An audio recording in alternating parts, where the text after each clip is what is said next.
These scary animation reaction.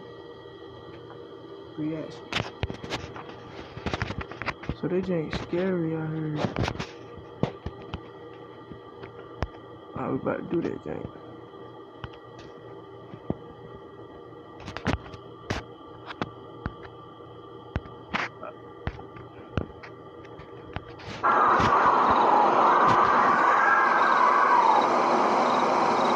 It was Halloween night of 2007, freshman year in high school, and I was with my friends, Ivan, Ryan, and Jesse. We were all— Hell no. These niggas, the niggas are Mario. I forgot who this nigga, I think his name, something. I forgot who them two name is. But it do start with an Leonardo, something like that. And then we got Mario, Luigi, Wedge. So I forgot that nigga name. I forgot that dude's name. Alright, let's get to it. all dressed as the Super Mario characters. I was Luigi since I was the second tallest. Ivan was Mario since he's short and buff. Not that Mario is buff. Jesse was Waluigi because he's freakishly tall and skinny. And Ryan was Wario because he's just really fat. So they were the perfect group. Them two right there, I just thought about it. There was the knockoff brand of Mario and Luigi. So his name was Lario and Wario. Lario and Wario. Oh, shit. So they were the knockoff brand basically. Costumes for us. We live in a very non-congested suburban neighborhood with a decent amount of space in between houses. On Halloween, that's the worst thing ever. Less bang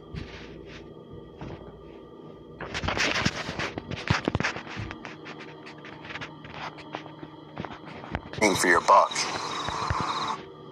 Non-congested suburban neighborhood with a decent amount of space in between houses. On Halloween, that's the worst thing ever. Less bang for your buck. We were trick-or-treating for hours, way past dark, and eventually came the time when most Man, I don't even know what's gonna happen, but Mario look creepy as hell. What's wrong with you, nigga? Why you looking like that? He look scared. Dude look like he bored. Luigi like he on the go, like he looking for somebody. Treaters were heading home. My feet started to hurt, and I had to constantly switch arms for holding the now 10-pound pillow sack of candy, but we planned on going until our bags were completely full. A lot of the houses by now weren't answering anymore. It was probably past their cutoff time for giving candy to trick-or-treaters. Approaching our next house, we saw a purple bucket on the stoop, which was the best feeling ever. I was the one to get close enough to realize it was empty, which was the worst feeling ever. I turned around when I heard a knock at the window of the house. We all looked at the Nigga, don't not go to the window, boy. That dude creepy. Not leave that dude there and leave. Window. Couldn't see anyone, but heard someone call out, "Wait." The door opened and an older man, late 40s, already balding, stepped outside. He told us to come inside so he can get us some more candy. Hell no. You not fucking come inside, nigga. He trying to kidnap you. Look at his face. Oh, ugly dude. Dude like he rape kids and stuff. No, boy, do not come inside. Please do not come inside, boys. Tripping. You come inside, that's on you. I warned your ass. I said we could just wait out here. He responded saying something along the lines of, "Nonsense, come on in, we'll get you your candy." Ivan stepped in and said, "It's alright. Come on, Dan, let's go." I told the guy to take care and apologized. He just stood there watching as we walked off, not saying anything. I felt bad, but at the same time, that guy seemed like a creeper, and I figured I just dodged a bullet not going in there. If the story ended there, it wouldn't be scary, so of course, it didn't end there. We skipped a few of the guy's neighboring houses just to get further away and continued on with our business. We were walking down close to the nature preserve now, so there weren't many houses around us. At this point, we were now walking back closer to Jesse's house. I noticed Ryan had stopped walking, and I turned around to see what's up. He said he heard someone moving from behind the trees in the preserve. Now, this was before everyone's phones had flashlights, so we couldn't just go searching in the woods for someone. Besides, we were just telling Ryan that it must have been a raccoon or something. You may think this is a bit of a cliche, but when things like this happen in real life, you always assume the more logical possibility. It's just natural.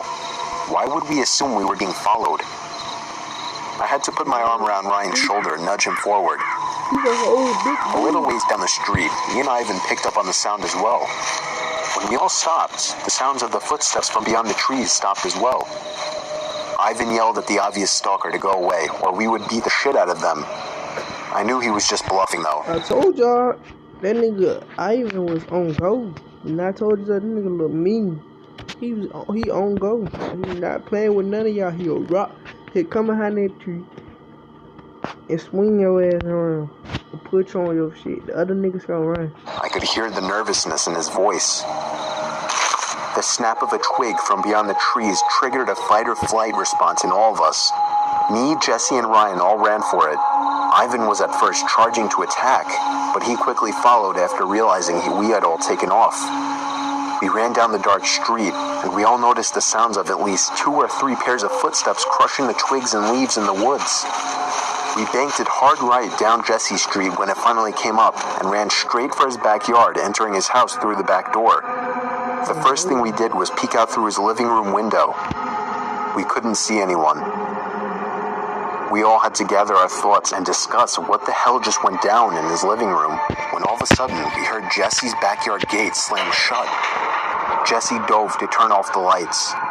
There was a click and a bang from down in the den. It was more than likely Jesse's back door. We all agreed to go down armed with knives and face them. Jesse turned on his back door light, but there was nobody out there. Just then the front door opened, and we all screamed like animals. Jesse's mom and sisters came rushing downstairs. They had just gotten home from their friend's little house party. We all rested assured knowing it was just them.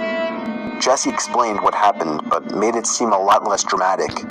Me and Ivan went home after that and called it a night. At 12:30 a.m., I got a disturbing text message. It was from Jesse. It said, "It wasn't my mom." I texted back saying, "What?" He responded back quickly, saying, "It wasn't my mom in the backyard." My fingers slammed the buttons on my phone, responding back, "What do you mean?" There was a long pause before he finally told me that his mom and sisters said they never went in the backyard. I told him to immediately check the backyard from his upper deck. He had already done just that. He also told his mom everything, and she had already called the police. They didn't find anyone back there, but Jesse did mention the guy who invited us in while trick-or-treating. Nothing ever became of that, and nothing ever happened at Jesse's house again after that one Halloween night. Alright, that was a good video. Gonna do one again until Halloween comes. So I'm gonna do one every day. Stay tuned. We out. DRA.